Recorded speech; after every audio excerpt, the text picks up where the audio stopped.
Welcome back to Movies at 2 a.m., the show where we discuss B movies, bad movies, low-budget movies, box office bombs, critical disappointments, and all manner of obscure film.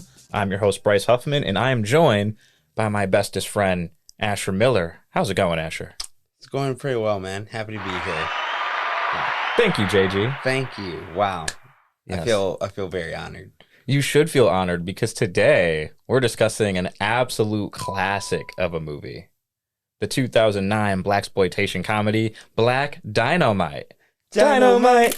Dynamite! Absolutely phenomenal film. One of my favorite movies, like, ever. Absolutely. Right. Yeah, this movie is actually perfect. And before we get too far into it, don't forget to like, share, and subscribe. And, of course, if you have not seen this movie, spoiler warning. But, man, tell me, when did you first see Black Dynamite? I saw Black Dynamite on release, so I don't remember the exact month, but it was back in 2009. And I just, so I was that would have been ninth grade. No, we would have been sophomores by the time it came out, I think. Really? Yeah, I think it came out, Or summer, maybe? Yeah, I think it got released in the fall. It was at a film festival, and then by the time it would have made its way to us, we would have been sophomores. Well, still, teenage years in which a raunchy comedy is great, but something that so beautifully takes the Blaxploitation genre and very elegantly has a fun satire of it that I think is both comical and respectful at the same time. I just think the film is extraordinarily well done. Yes. I mean, this movie is... I'm just going to read the synopsis that IMDb has for it. Normally, me and Irving battle back and forth with our own synopses, but since you're not a regular, I will not force you to come up with one on the spot. IMDb says, and this is not a good synopsis of the movie, really. Right. Black Dynamite is the greatest African-American action star of the 1970s. When his only brother is killed by the man, it's up to him to find justice. That's so, one note. It's very bland, right? Yeah, very short, and I don't think it does any justice for the film. It doesn't. You can gather some of the main plot points, but, there's so much more. Right? So I wrote mine. As I was watching it, I tried to write two of them, and then I was like, let me just combine them. Fuck it. Mm-hmm. What if Rudy Ray Moore and Malcolm D. Lee of Undercover Brother fame joined forces to make the greatest movie, the greatest Blaxploitation movie of all time? Expert costuming, music, cinematography, writing, acting, and directing all combined to make us feel like the 70s never ended. Watch as Michael Jai White nails every trope of every great Blaxploitation movie in an 84-minute comedy. Black Dynamite. Black Dynamite. That was well done. I tried. Yeah. I really did. Dude, because it just had so much more body. It gave so much more depth. It, without spoilers, kind of unfolded the film so you get a good idea of what to expect. But I still think that you have that great first few punches once you're hearing those jokes. Yeah. Good job. Well done. Yeah. You're so talented. Thank you. It's almost like I write for money. Someone should pay you for that. Yeah, they should pay me more for that, really, is what you meant to say. Indeed. But man, this movie, as I was watching it, and I watch this movie maybe once every 2 years or so, just to refresh myself of the greatness that is Black Dynamite. But man, there are a fuck ton of people in this movie. Yeah, there's a ton of stars, and I definitely forgot until I was rewatching it earlier. Yeah, honestly, Tommy Davidson, appearance, fantastic. I think really did a phenomenal job. He's cream corn, right? He is cream corn, yes. Yeah, I'll be honest, the names of the characters is the thing that I forget probably most of all when I think about this movie. Obviously there's Black Dynamite, Bullhorn, and then after that, I sometimes remember Gloria's name, but I'd be forgetting characters' names all the time. That's valid. I think Cream Corn stands out just because of how hilarious the name is. And after the watch, I remember a lot of the other minor characters like Chicago Wind, Shout out to Chocolate Giddy Up. yes. I was about to say, like, there's one that I was about to completely Chocolate butcher. Giddy Up. Yo, it's funny. I've seen the movie so many times that I mostly remember the actors more than the characters' names. Yeah, I'm the opposite. Like I can remember a character much easier than I can an actor. Like the only people I would be able to name off the top of my head without watching the movie recently is Michael Jai White or Tommy Davidson. Fair enough, man. Fair enough. Sally Richardson plays Gloria Gray, the obvious nod to Angela Davis, and the love interest of Black Dynamite. Of course. Kevin Chapman is O'Leary. Arsenio Hall is in this movie as Tasty Freeze. Very minor role, but I always loved the fact that they really went and got Arsenio Hall. I always forget that he is in that film, and until I get to that scene, which I'm sure we'll talk about a little bit later, but yeah, like what a great cast. And like honestly also, if you don't look hard enough, you wouldn't recognize him as Arsenio Hall in his costuming. Right. And but like he has a great character in this film. Oh yeah, I mean, Kim Whitley is Honeybee. She's always funny and stuff, but like they let her really just like let loose in this movie. Mm-hmm. Cedric Yarbrough is Chocolate Giddy Up, who has definitely one of my favorite lines in the movie. Roger Yan is Dr. Wu. There's just so many funny people in this movie that I could probably just go on for hours listing all the people in it. But one person that I really wanted to give a quick shout out to because their role is so small, but I think she's perfectly cast in this role is Nicole Sullivan of Mad TV fame playing Patricia Nixon. Like, I literally always forget she's in the movie until they show the White House, and I'm like, oh, yeah. Right, she's totally in this movie. Yeah. But yeah, dude, really, really funny casting. Michael Jai White was one of the writers on the movie, which comes through very clear. Scott Sanders is the director and also one of the screenwriters, as is Byron Mins, excuse me, who plays Bullhorn. Yeah, so I wonder, do you think when they were writing it, they were like, yo, Byron, wouldn't it be funny if your character just had to rhyme every line that they say? I feel like that has to have been an intentional choice. Like, because I feel like everyone has this, like, everyone has that uncle who comes through and makes no sense but makes perfect sense, and that is Bullhorn. Like, just everything rhymes. Everything is like a weird analogy, but like, every meal has somebody's ankles in it. And, like, I know that shit's serious.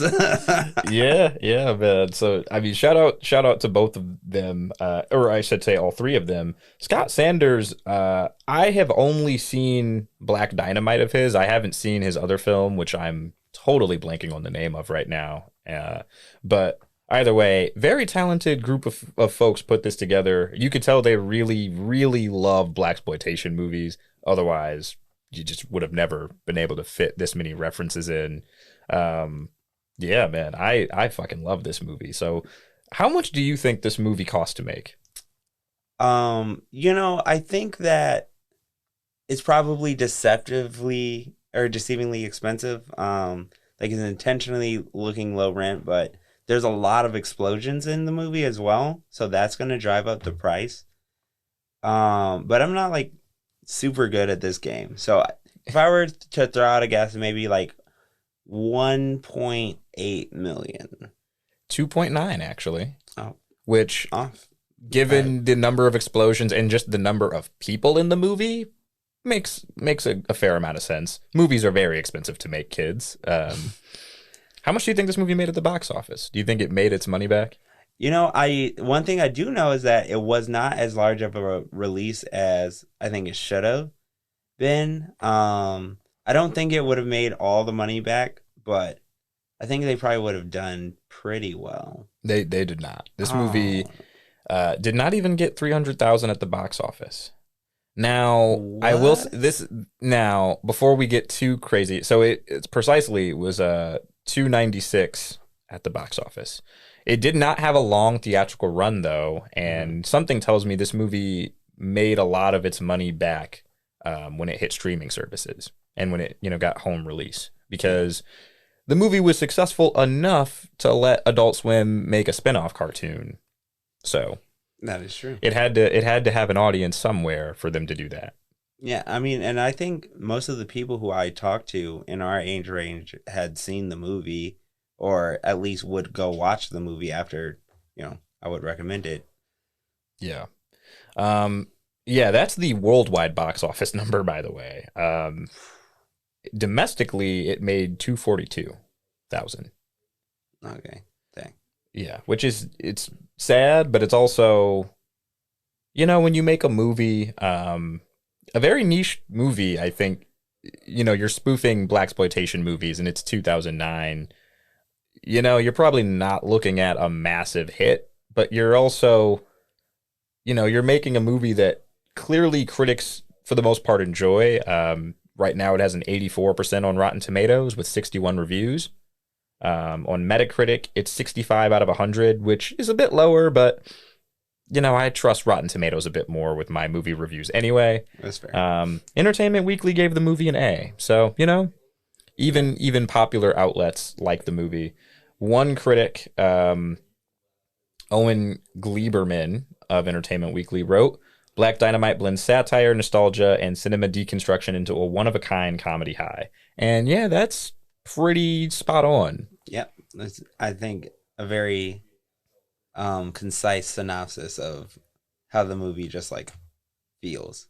Yeah, Roger Ebert, who me and Irving on this show have called, we've used his reviews kind of as the litmus test, so to speak, of if, especially this season, because we're doing all black movies, y'all. This is the litmus test of if white people get it. And Roger Ebert, very famous film critic from Chicago, awarded the movie 3 out of 4 stars, saying Black Dynamite gets it mostly right, and when it's wrong on purpose and knows just what it's doing. So it's really good at looking like a Blaxploitation movie and sounding like a Blaxploitation movie. And if that's your goal, then I think you hit the nail on the head. Yeah. So tell me, what some of your favorite scenes in the movie? Okay, so I had to write a couple down.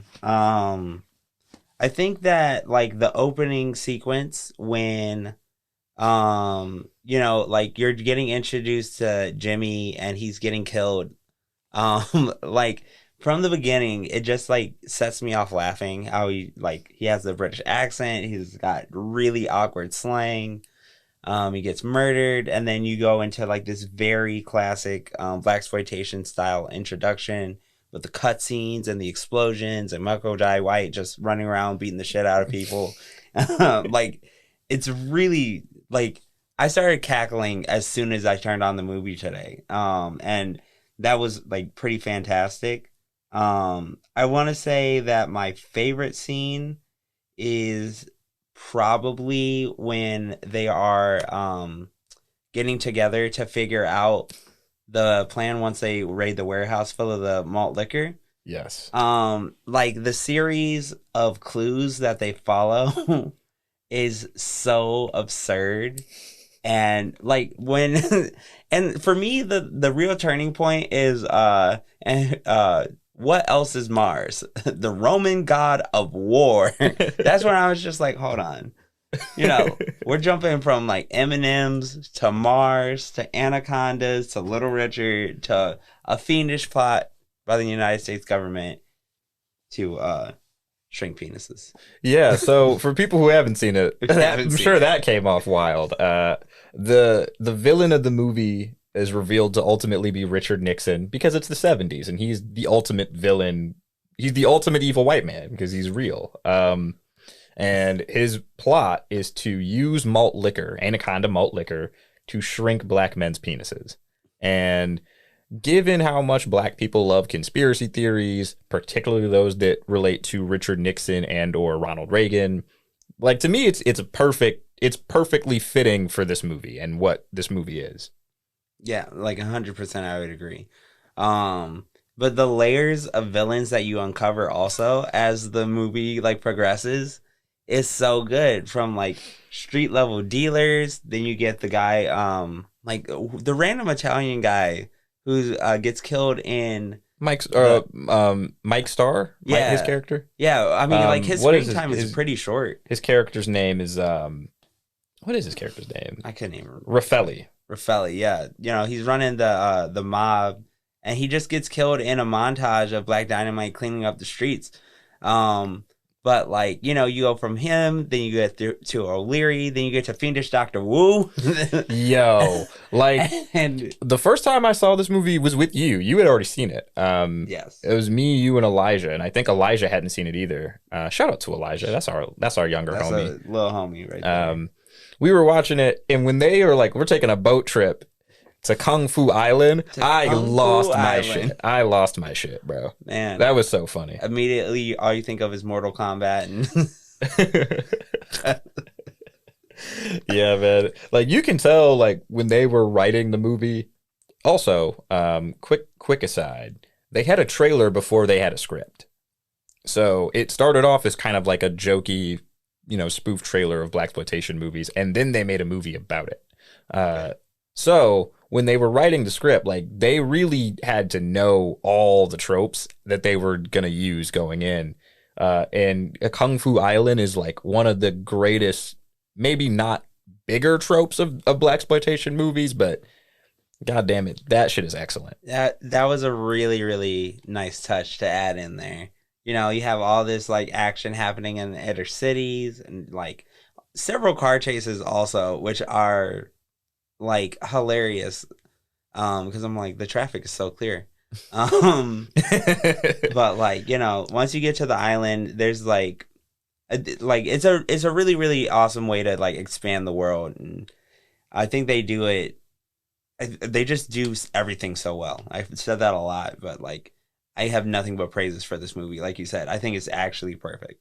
Yeah, like, this movie is so good at poking fun at everything that it's trying to poke fun at, while also like having real messages and themes. Like, it's such a goofy movie that like it kind of seems almost like forced when it does have those messages, but it's forced because of how those messages are also forced in actual Blaxploitation movies. Yeah.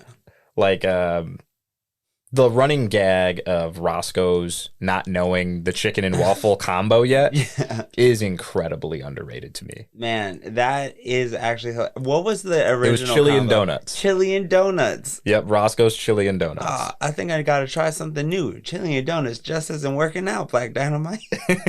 Like...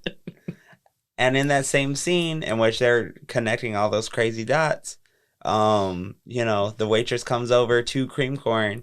He orders a ridiculous amount of just like breakfast meats and a waffle. And she's just like, all we have is chicken. And he's like, chicken and waffles? He's like, I got it.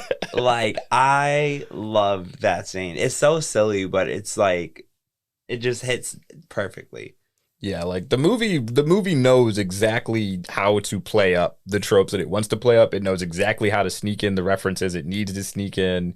It's just like a really well put together movie. You know the idea, I hate to be a nerd about it, organic unity, like the whole is greater than the sum of its parts. Yeah. That's Black Dynamite in a nutshell to me. Like, everything came together perfectly. Yeah, I could definitely see that. Like, man, there's a special moment in time with like the right group of people and just genius writing behind it. The writing, I think, is for sure, in my opinion, the best part of the entire film. It's like start to finish really, really well done. And like you were saying, like the little tropes, like there's the one scene where he's having Black Dynamite is in the middle of a monologue, and you can see a mic come down at the top of the screen. And like mid monologue, he like looks up a little bit at it and then just like keeps going. Yeah. And it's the small touches like that I think really make this film. Yo, there's another. I'm so glad you brought that up, because there's another scene where Bullhorn is fighting off Chicago Wind's goons, and he accidentally like hits one of them, and the guy's like, motherfucker, and it does a cut, and then it's a different actor in his place. I also love everyone's poses. Everyone is like doing like really bad 70s Hollywood kung fu and then just like delivering these like goofy lines like arms in the air, karate chop stands. It's so fun. Yeah, man, and it helps that Michael Jai White like really knows a lot of martial arts Oh for the yeah. core because like he gets to just do his choreography really, and it helps because he looks the part, and so like he looks the part really well. Yeah. And I think that is like part of the like maybe underrated element to this movie's greatness. It's like you just have the right guy playing Black Dynamite. Like he would like if someone showed me this movie and didn't tell me when it came out and they were like, "This is from the '70s," I'd be like, "Yeah, that works. It all works. It all works really extremely well." Also, fun fact: they shot this movie in only 20 days. Wow. That is Yeah. impressive. Yeah. Well, 20 days for principal photography, which means maybe they had to do a couple of reshoots. But either way, shooting it in 20 days is a short ass amount of time for a movie that is just kind of all over the place. Yeah, very much so. And again, it has so many explosions and stunts. Like they really packed that in. Oh yeah. They super packed it in. Like when he gets to the warehouse and they start just kicking people's asses. Like all of that fight choreography is just so funny to me. Oh man, it's so good. Especially after they kill O'Leary and they're like going to check the crates and there are two guards and he's just casually walking and just shoots them both. So good. Oh man, this movie is like really perfect. It's outstanding, start to finish. I cannot wait to convince Charisse that we are watching a serious dramatic film and then cut this on. Has she ever seen the film? No, she's never seen it. That's amazing. I love watching people's first reaction to Black Dynamite. It's because it's just so good. Like it creates a joy response, that like really invigorating. Right. Funny enough, and I don't care because she's not ever gonna watch this or listen to this. I showed this movie to Annika, and she just like didn't get it because obviously she wouldn't. She did not grow up in the U.S., so she doesn't know what blaxploitation movies even are. Right. And she just like didn't get why I was cackling at everything. Like she had no clue why I thought this movie was so good. Yeah, and I could see a lot of like people not having that culturally and missing the point, which would be, unfortunate, but it is what it is. Yeah, this movie was just not made for them, and that's fine. That is fine. Not all art can be consumed by everyone. Right. Yeah. Speaking of which, who did you have as your favorite performance in the movie? Okay, so the easy answer is Michael Jai White, which we did talk about a little bit before we started recording, because like you said, he fits the role perfectly. Like he looks great. He has the actual martial arts skills to convey the character well. He delivers all of his lines perfectly. And like his ability to be serious when he needs to be and comedic when he needs to be is really, really outstanding. But my actual pick is Tommy Davidson as Cream Corn. From the moment he comes on screen, I think he really steals the show. And every time I think of the movie, I think of Cream Corn as one of the first characters. Everything from the first chase scene where he's getting dangled off the bridge, like his very first line where he's just like, "I be running things, I'm running things." And I also think that like having that level of experience of like a comedic great like Tommy Davidson on set is a really, excuse me, a really important piece to have because it provides a lot of experience. It gives a lot of guidance to the rest of your staff. And like, having someone like that is very casual, like pretty easy to get along with, I would imagine. Like seems like a good influence to have around. Oh yeah. I mean, Tommy Davidson is a fucking goofball in everything. And I think it's really telling, like he gets a character who isn't in that much of the movie, but he steals so many of the scenes that he's in. I did not have him. And it's really easy to pick Michael Jai White as well, because he's really good at like being serious for a very goofy ass script.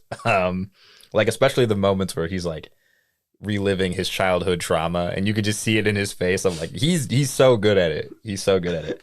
I actually had Byron Mins, because he had to just rhyme all of his lines. Kind of like you said, he's like that uncle who doesn't make sense but perfectly makes sense. Yeah. And I found him just like really understated in a lot of the scenes, but he's adding so much comedy to every scene he's in. Like not just the rhyming, but like there's a scene where he can't think of a rhyme, so he just stops and sits down. And like you could just see him like pondering words that he could make rhyme, and it's just it's like so in your face, but not the thing you're supposed to be paying attention to funny. It's ridiculously hilarious. Yeah, I also love Bullhorn, and I think that you definitely get some great quotes out of Bullhorn. Yeah, R.I.P. Bullhorn, man. R.I.P. Bullhorn. I mean, I don't mean Byron Mins. He's alive, unless something terrible happened while we were recording this. But the character Bullhorn does not make it, unfortunately. As do I don't think any of his buddies make it to the end. You know what? Because Tommy Davidson was the last one, and he gets blown up in the helicopter. I think you're right. Yeah. R.I.P. to all of them. R.I.P. to the squad. You know who does make it to the end? Chocolate Giddy Up. Cedric Yarborough's character is named Chocolate Giddy Up, and he has one of my favorite lines. Because I know exactly what it is. But Black Dynamite, I sell drugs in the community. For context, another one of my favorite scenes is there is a gathering of pimps. And Black Dynamite is going to declare his war on drugs in the streets, and he's letting everyone know, if you're selling drugs, you've now crossed me. And so as he says that, that's when Chocolate Giddy Up delivers that line, and it is comedic genius. Like possibly the best line in the entire film. And there's a lot to pick from too. Yeah, but like that's just one of 8 that I wrote. And I had this as one of my favorite quotes as well. Like it is just really, really well done. Like I think that they have a really good like way of delivering really short just like punchlines, but also really awesome like setups. There's the scene where Black Dynamite first meets the radical Gloria. Yeah, Gloria and her homies, and when he first meets Saeed as well. And so as one of the lower ranked guys calls Black Dynamite and Uncle Tom, and I wrote out this entire quote. I'm glad you wrote out the whole thing, because I only wrote the last part. He delivers like this beautiful line where he says, "Listen, sucker, I'm blacker than an ex of spades and more militant than your whole damn army put together. And while you're out there chanting at rallies and browbeating politicians and taking out any money from sucker on." Oh, I wrote down half of it. Okay. Started laughing too hard. But once he gets through it, he gets to the point where he's saying, "Now, once the revolution starts, you call me, and I'll be down on the front lines with you. But until that happens, you shut the fuck up when grown folks is talking." And afterwards, the dude just looks at him and says, "I'm sorry."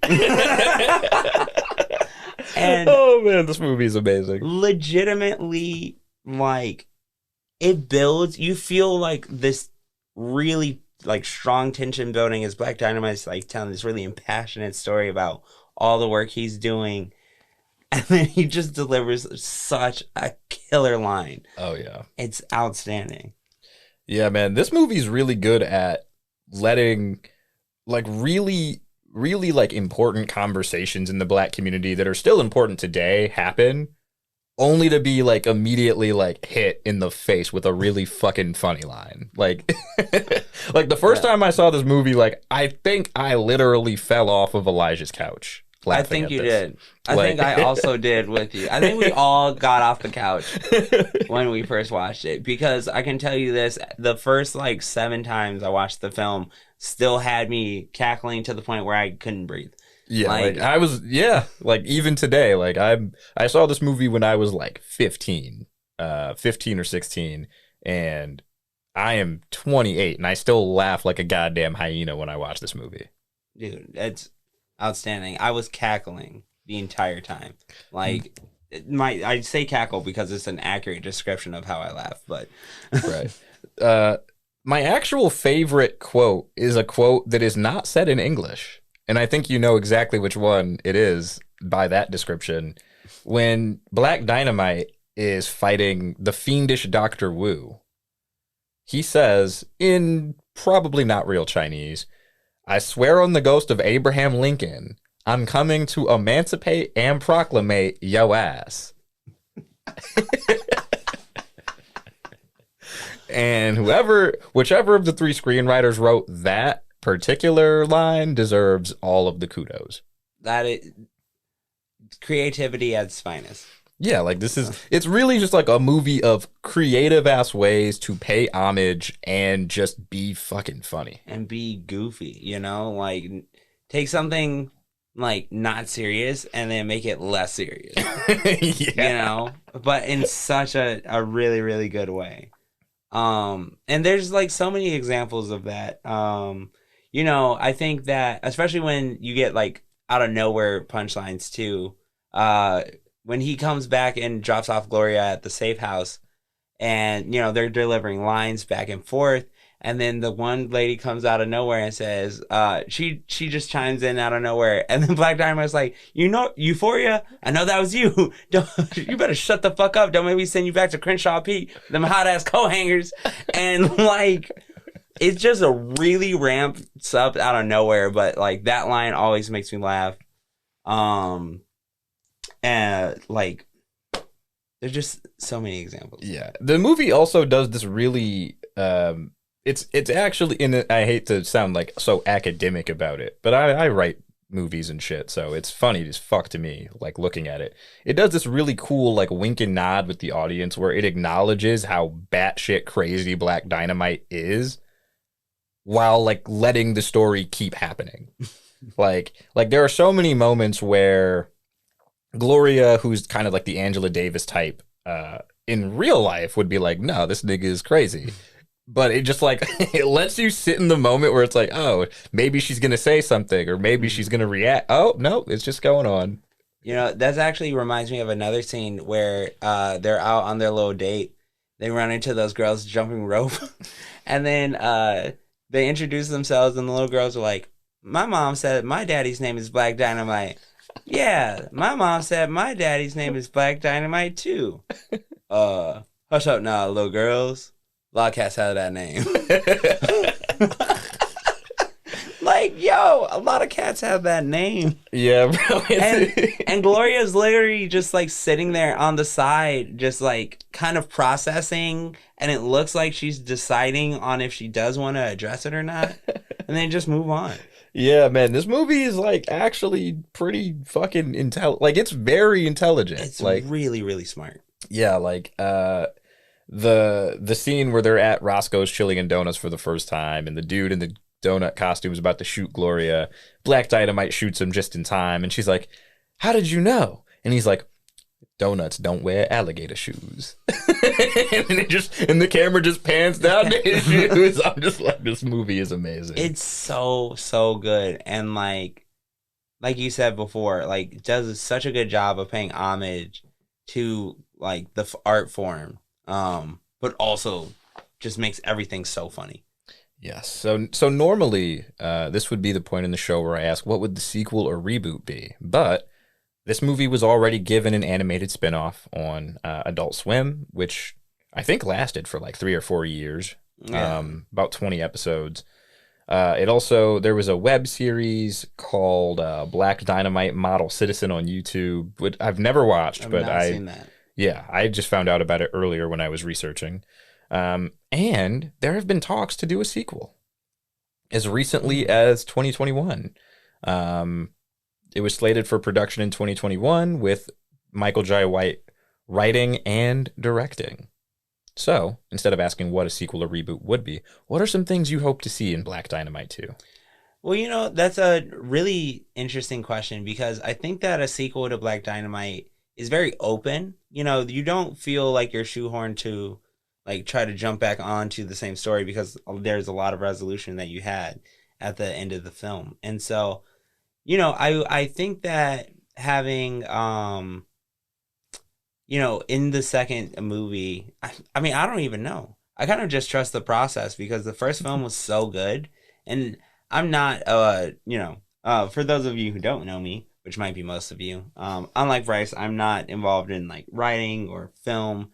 I enjoy movies, but I don't look at it in such an academic form as he does. But I will say this: as long as we still have Black Dynamite really showing out, just being the badass, ass kicking, like, ladies man that we all love from the first film, it'll turn up. However, I would love to see like a couple of retcons on deaths because I would love to see Bullhorn in the second film. That is my one ask. Yeah, that's one thing I was thinking. Like, I would love to see a way, like, and I don't know how they would pull this off because the first one came out in '09, but maybe like a prequel would be funny as hell. Just because they're introduced so many characters that Black Dynamite already knows and has kind of like an established relationship with.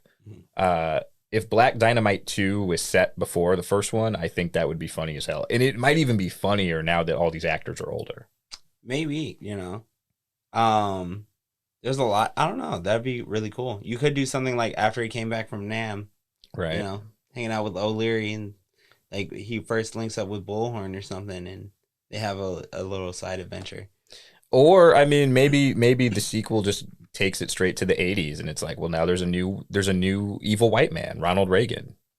That is true. He's been dead just long enough that I think a studio could get away with like really, really lampooning his legacy. I think someone would still be mad about it because there's always someone mad about something, but yeah, they could probably get away with it. Yeah, fuck Ronald Reagan.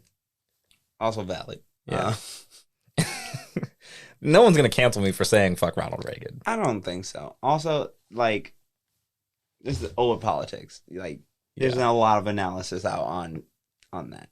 Also, before I forget, because we are at the point of the show where we like to give our additional flowers, James McManus plays Richard Nixon in this movie. I've never seen him in anything else. I've only seen him as Richard Nixon in this movie. I want to see him in more stuff.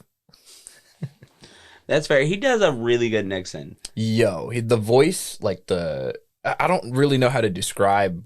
Richard Nixon had this like throat thing. Yeah. That he pulls off really well.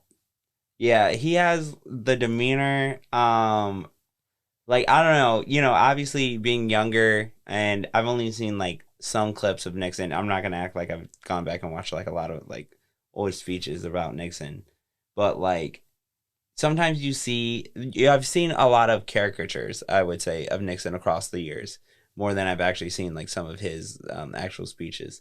But I do think that he did a really phenomenal job of conveying like character and just like this really angry, blustering, like you said, the throat thing. It gives him like a little bit of a comedic value to just every line. Yeah, it's just a very, very like excellent performance there. Yeah, I also love that in the black community, like he is just commonly known as Tricky Dick Nixon. Like Tricky Dicky. Yeah, like that's like such a thing in black households. I'm so glad that I grew up with that cultural knowledge. Yeah, that's a really interesting thing that I feel like would be lost on a lot of people who just didn't grow up with that. Right. I wanted to also give my additional flowers to two people who really make this movie what it is. Sean Maurer, the cinematographer. Sean Maurer, who did Bring It On of all movies. He like really nailed the blaxploitation look. Not just from like the camera filters, but like from the zooming and the panning, like all of it looks like a blaxploitation movie.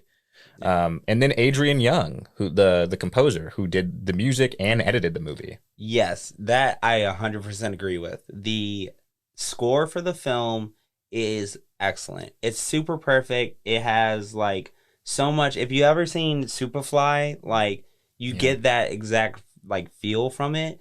But like if you listen to the songs, it's like narrating some of the scenes, and so like it's a really like funny part of the movie, and it does so much to set up the ambiance and the environment.